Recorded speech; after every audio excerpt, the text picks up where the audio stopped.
Now that children will be back in the classroom, child advocates say it will be easier for teachers, counselors, and other parents to spot any signs of possible child neglect or abuse. It's almost time for thousands of children throughout the valley to hit the books again. The start of a new school year means a new teacher, new friends, sporting events, and new goals. But Alicia Gracia, executive director of CASA, a child advocate organization, says unfortunately the new school year will increase reports to Child Protective Services. Children right now are sheltered at home. It's summertime. They're not being exposed to the public, to the community.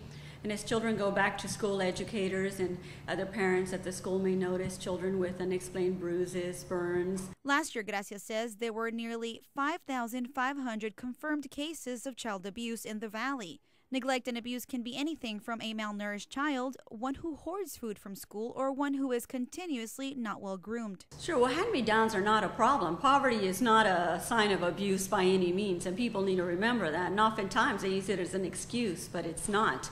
The problem with clothing that doesn't fit is when it's constant, if it's dirty, if it's unkept, if it's just not appropriate for the child at all. Gracia says teachers and school administrators are trained to spot many cases of child abuse because they are the ones around the children 5 days a week. But Gracia says child abuse is sometimes not so hard to spot, and people should not be afraid of speaking out. It could be the child's only hope for help. Children right now are exposed to the real-life two-legged monsters. They're home with people who should be their guardians, their protection, their safety, their everything. Unfortunately, it's not the case with all the children. It's estimated that every 1 in 100 children is a victim of child abuse or neglect. CASA advocates want to remind the public that it is mandated by law that if they suspect any type of abuse, they need to report it to the appropriate authorities. Reporting from Brownsville, Daisy Martinez, Action 4 News.